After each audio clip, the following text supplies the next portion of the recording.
Tim White has made a comment in the chat here, saying establishing the Brakey method of public election auditing with ballot images is Audit USA's core goal. But additional benefits of ballot images are emerging with each new action. Fresh revelations from Broward County, Florida, Virginia, Wisconsin, and Alabama all highlight critical uses for ballot images beyond their role as a primary audit. How do we engage new allies with each new,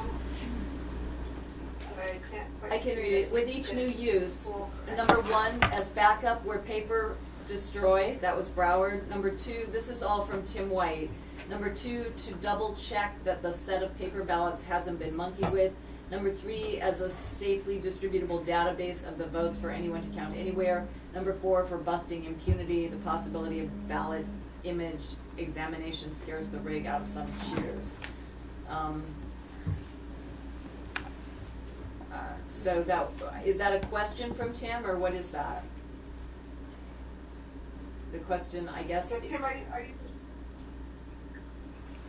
Tim says, how do we engage new allies with each use? Okay, and then Emily, you're moderating, so are you going to take like comments in order, or are you going to do a stack?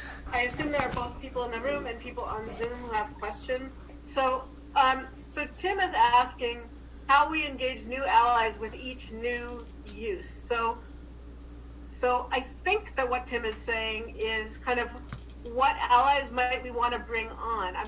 I'm having a little bit of disconnect between the question of how do we engage new allies and the list of different situations that have come up with the ballot images. So that, to me, is a little bit unclear. I'm going to jump in for a minute, Emily, if that's okay, in terms of responding to engaging new allies, because this is one of the things that I'm going to be really trying to work on in the coming year is coordinating and trying to connect people.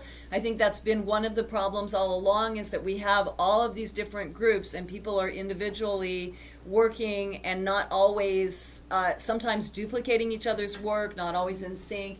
And I think, we have a lot of cats and it's hard to herd them, and I think that's okay. People want to do their individual work however they feel most comfortable with the people they feel most comfortable. But I do think it would be helpful to have more of a coordination in the sense of having regular leadership conference calls, maybe once every 2 weeks. And I'm also putting together a website where people can try to plug in, where it would have, if you want to work on ballot images, contact John Brakey. He's really, forging ahead on this. Here's how to get involved with him.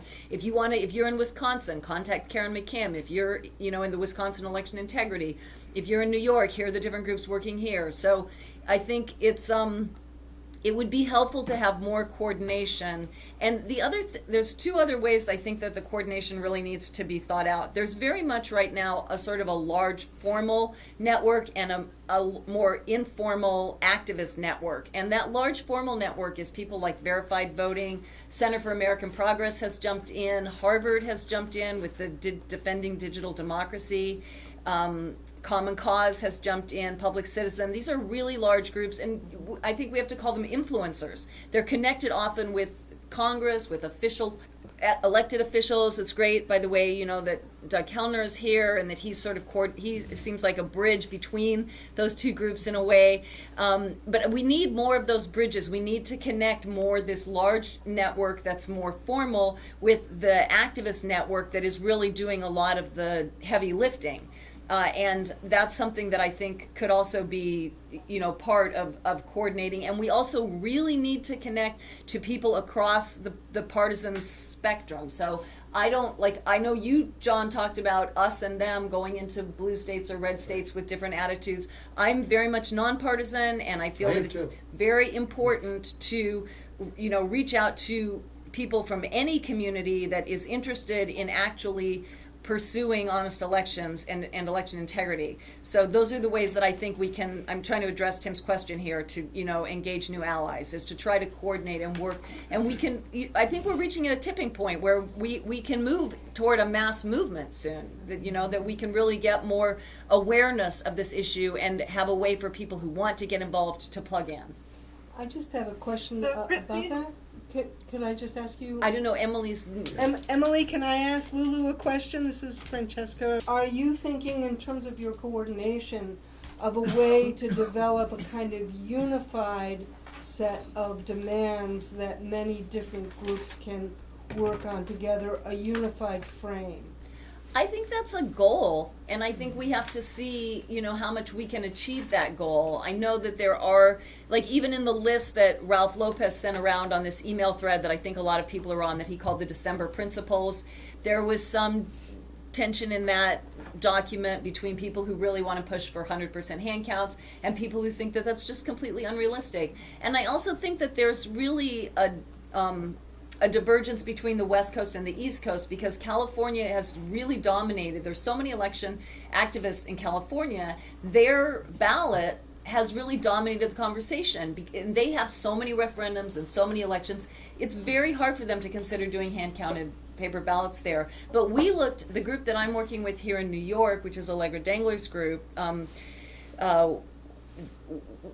one of the people in that group, Wilma, did an analysis of New York, and about 50% of the counties in New York are less than 50,000 ballots on average, less than 50,000 active voters. So that's about half of the counties in New York could probably comfortably work with Virginia Martin's template, where they're basically doing modified 100% hand count audits after they do the scanners.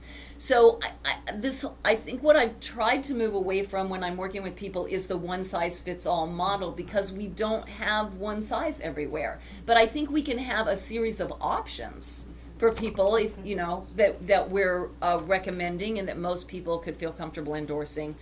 So that's where I'm in with that. That's me. Lulu.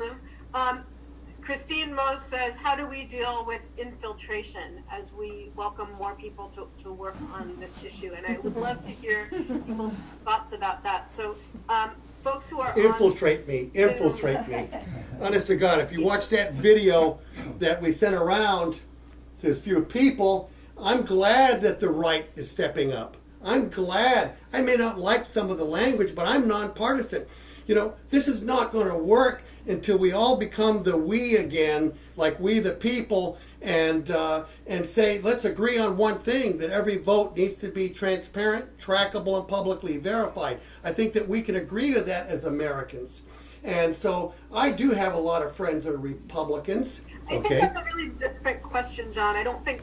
It seems like you're equating Republicans and infiltrators. Republicans who want to really work on transparent elections and on investigating elections and that sort of thing, of course, are welcome. But people who would pretend to be working with us, whatever their political affiliation, whose goal is actually to undermine our work, is the concern when we talk about infiltration. Agreed. Okay, I would be concerned about that, yes. So, and Leanda has something that she wants to add. Go ahead, Leanda. Okay, I have a couple of things. It's great. We need to have an overarching group where we're all going to be able to coordinate. And I've been saying for a long time, there are a lot of activists out there who want to know what's going on, but we have no way to reach them unless we develop an email list. And it should be one that's going to be shared, with all people who are in this overarching group. That's number one. Number two is, right now, there's so much propaganda that's going through about the Russians hacking. And we can actually use this very thing that people are being, drawn by the nose to believe that it's the Russians doing it, when we know that it's really, it's insiders that have been doing this all along.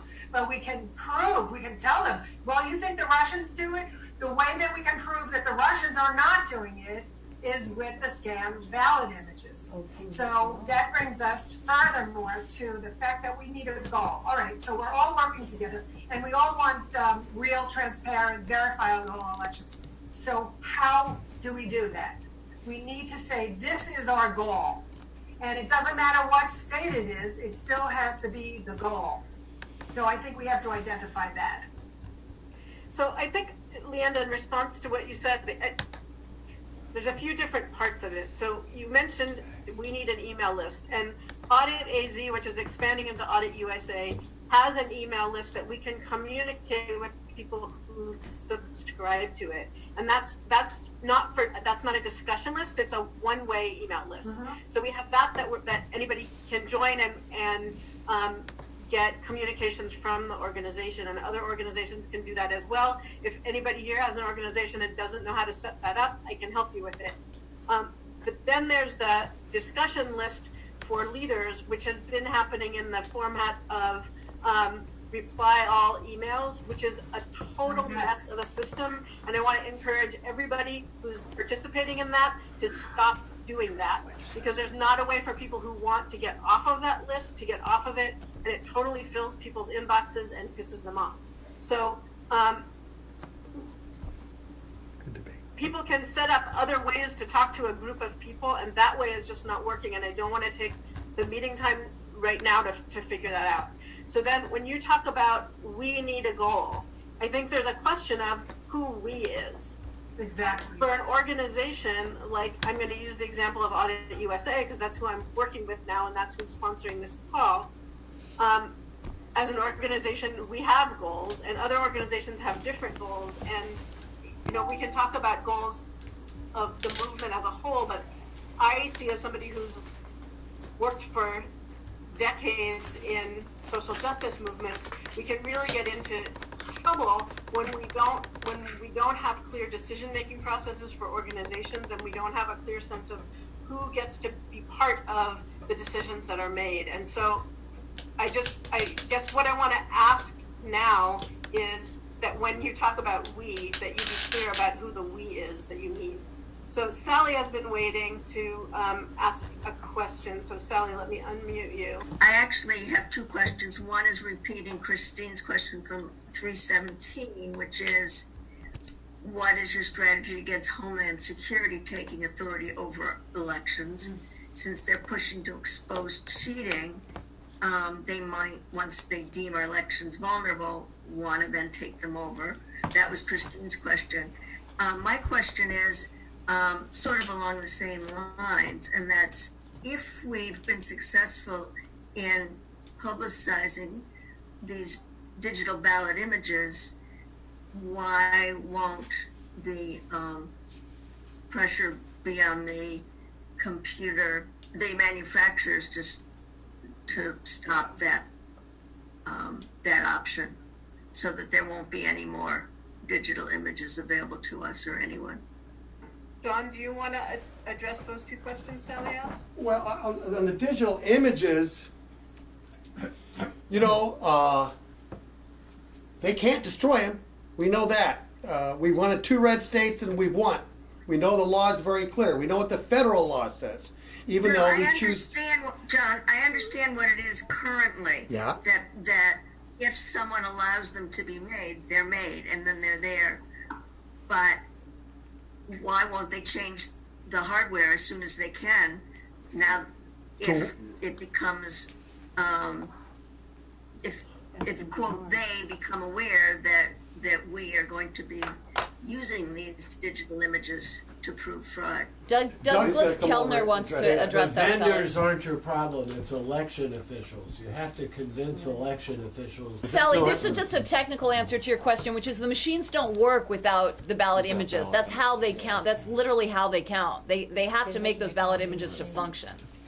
Yeah, at the moment. At the but they moment, can yeah, change but it's always going to be a whack-a-mole. We're going to do something, they're going to do something. I mean, Yeah. And yeah, my point yeah. is, it's not the vendors, it's the election officials. You have to gear yourself towards convincing election officials that transparency is a good, positive thing, and that finding errors in vote counting processes is good for election officials and not something that's negative, which many of them think.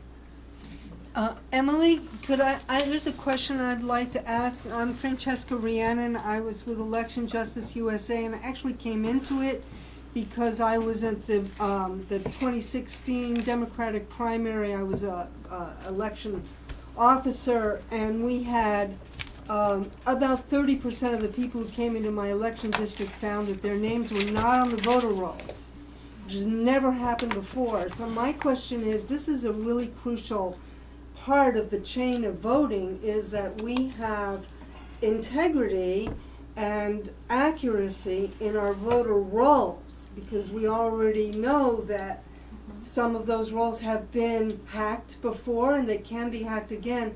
So my question is what is the election transparency movement doing, A, to make sure that the poll books are accurate, and B, what is the opinion of electronic poll books, which is one thing that the Brennan Center and Common Cause are really pushing in New York, and I'm not sure it's a good idea.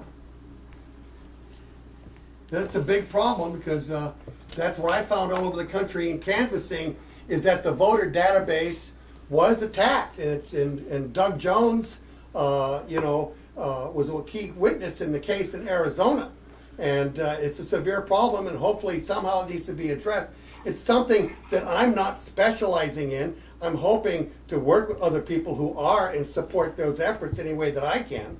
Working specifically on the issue of poll books and electronic poll books specifically. Blair? So, as everyone know, we led the charge for that purge voter lawsuit, and Paul and I saw firsthand, and Francesca, I don't know if you did some of the work as well, there was nefarious activity going on within the New York State Board of Elections, and the Nassau County Board of Elections, I can more specifically speak to, which Carol can also attest to, is a patronage pit where it's jobs for people that get favors in the party, and there's no working with them.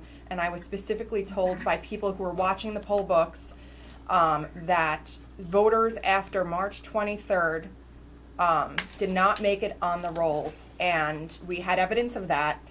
And I received certain data from credible people, election lawyers, who said that voter registration boxes were sent to the New York State Board of Elections after the registration deadline in New York. Could you share your name? Not everyone knows you. Blair Fellows.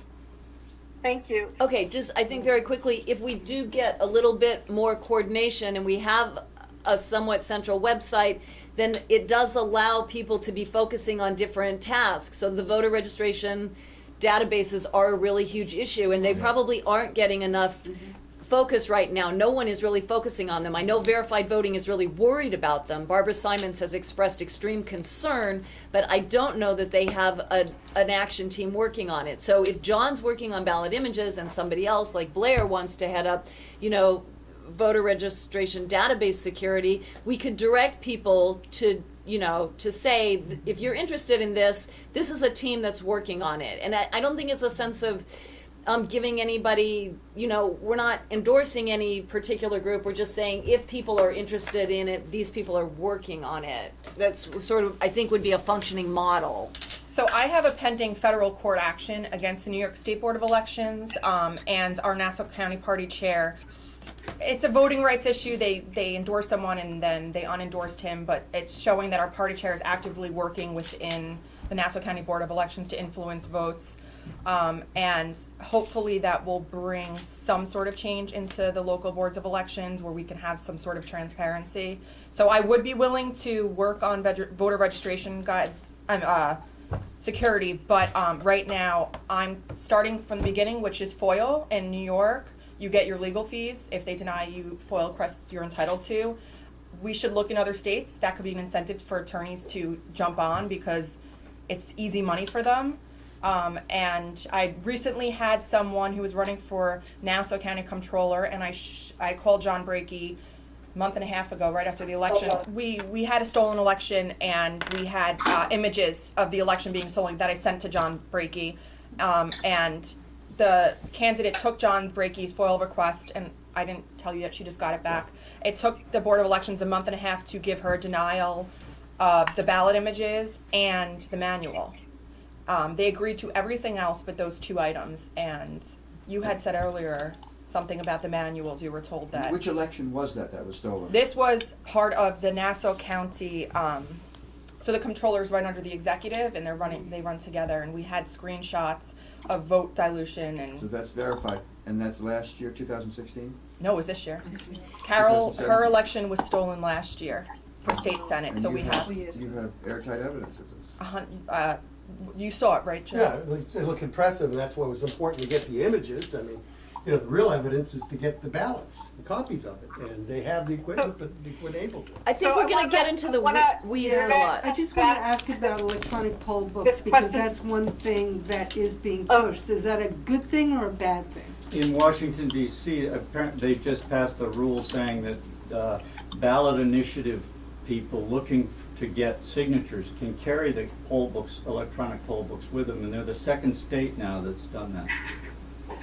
Could So, whoever just spoke speak into the microphone and repeat what you just said? Well, I'm And then just asking- I'd like the floor again. I'm just quick, maybe it's not a quick answer, but what do people think of electronic poll books? Are they something, I mean, Common Cause is pushing for them, and I'm afraid of them because of the hacking issue, but I could be totally ignorant. I just think. No, I think we're largely in agreement with you, and there was a man who just said something a moment That's ago. George not- Ridley.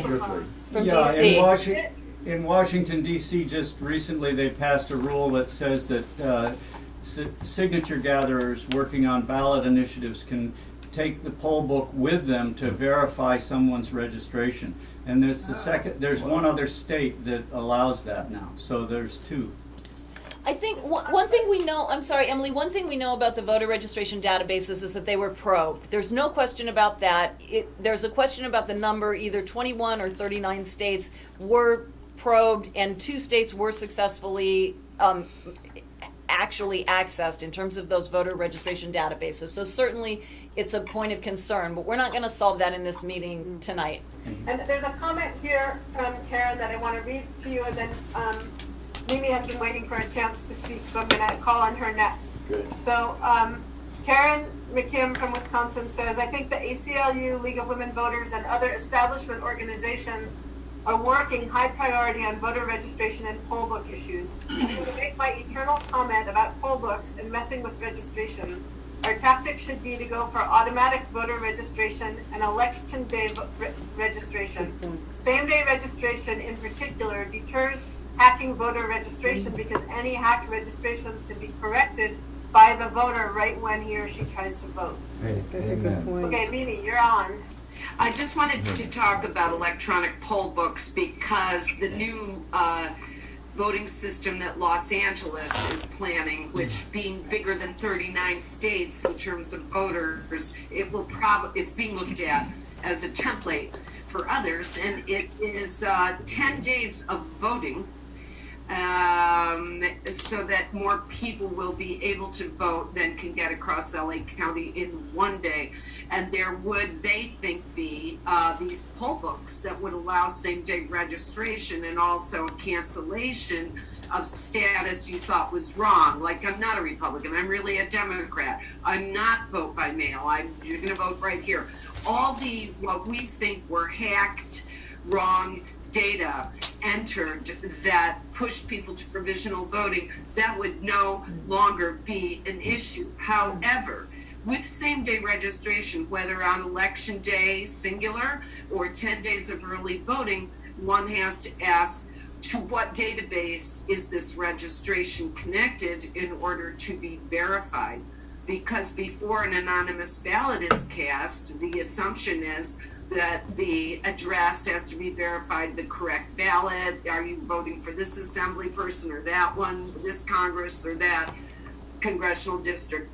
So there just has to be some verification in same-day voter registration, and that assumes a network. So the way I have dealt with this in LA County is to insist that as I now, as a poll worker, receive by FedEx blue supplemental pages to my sign-in paper roster on the morning of the election, I would insist that SneakerNet read-only CDs, and then maybe an extra write CD, be given to every vote center or precinct. In other words, I just don't think you can have a live network. Of course you can't, connection with verifications and registrations going back and forth.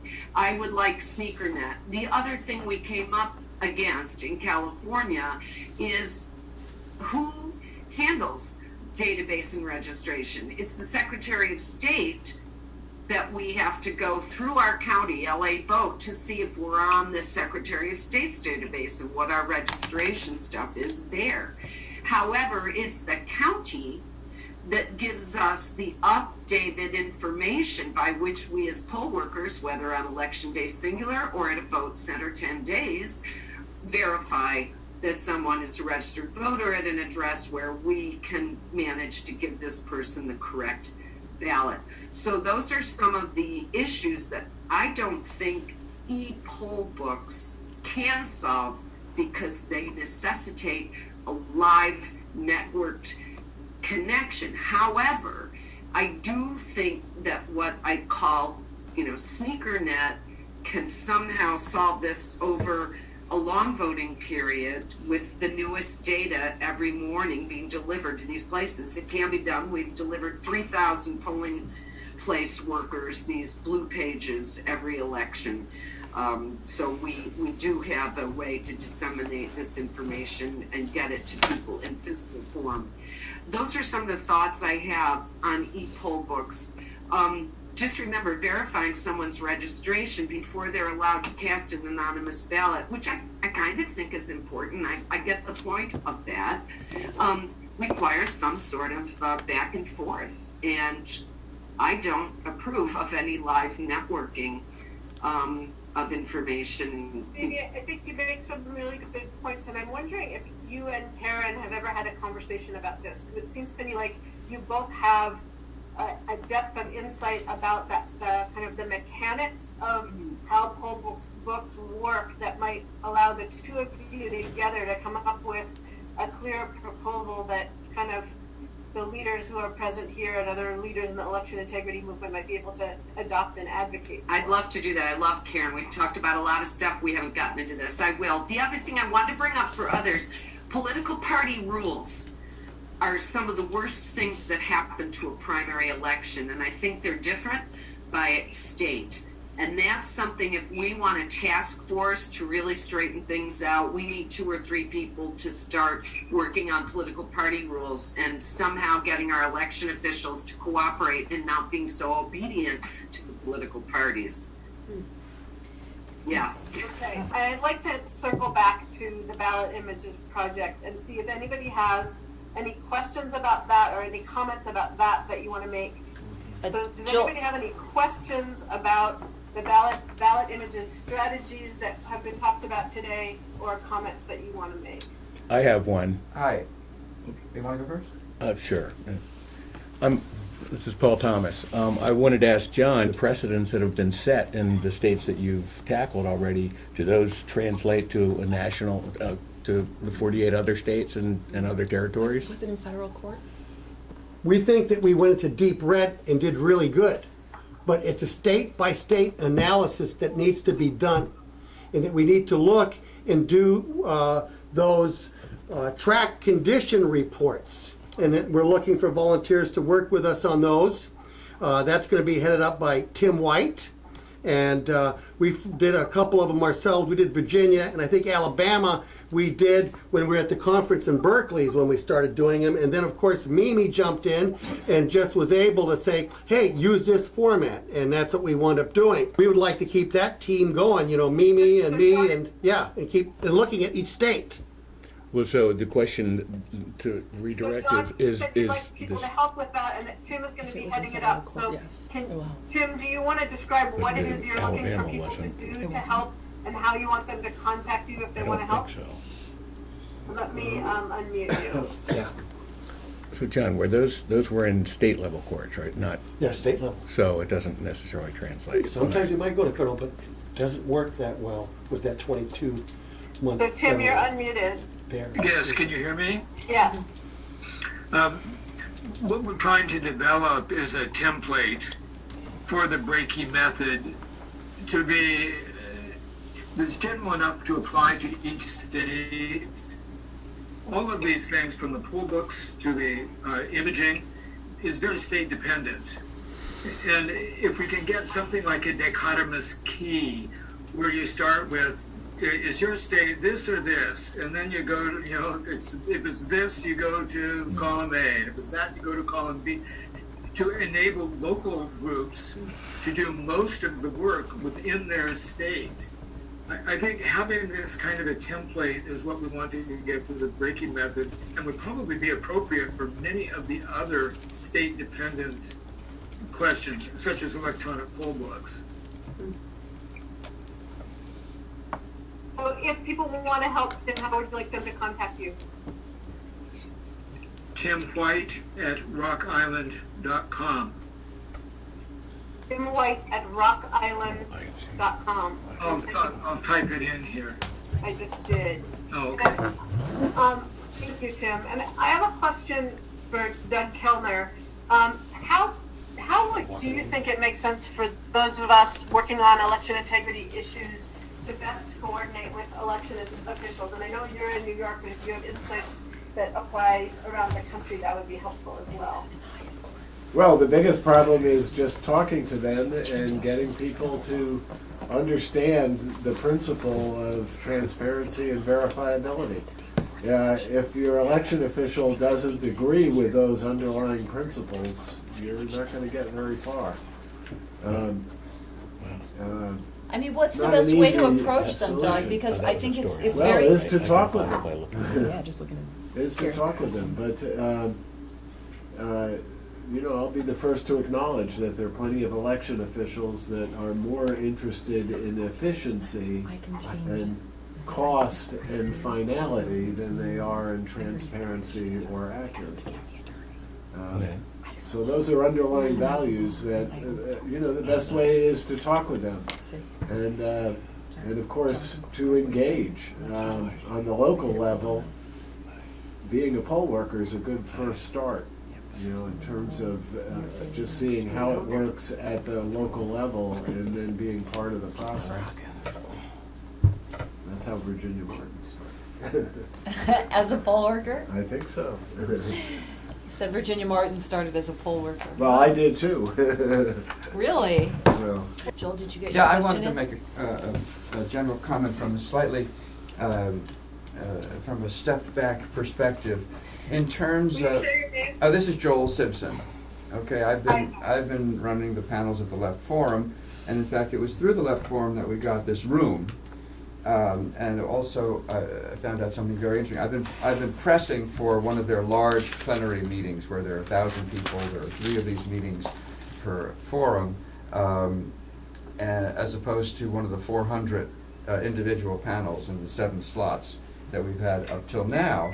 And so I finally spoke with the present director, who sent me to the grand old man and founder of the Left Forum, Stanley Aronowitz.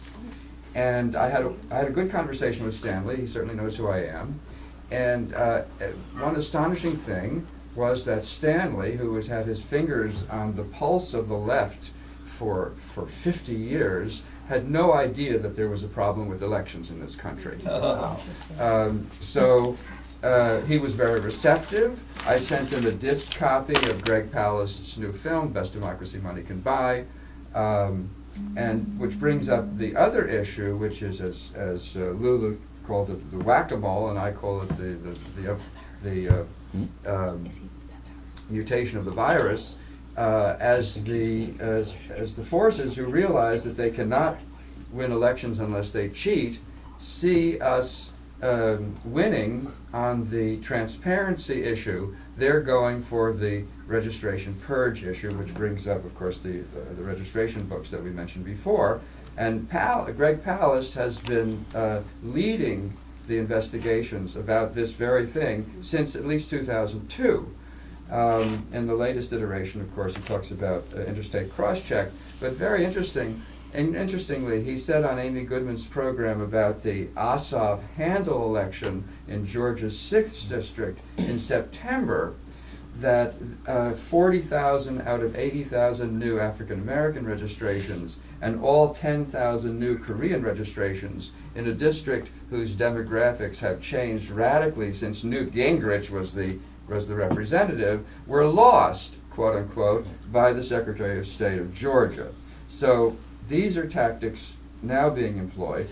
And one of the great problems is that the press, both the mainstream media and the progressive media, do not acknowledge any of this as a problem. Here we are working in a very, very productive way on these issues, and I'm just in awe of the work that's done, and so grateful for it. And yet, number one, the press actually ignores us, I believe, deliberately.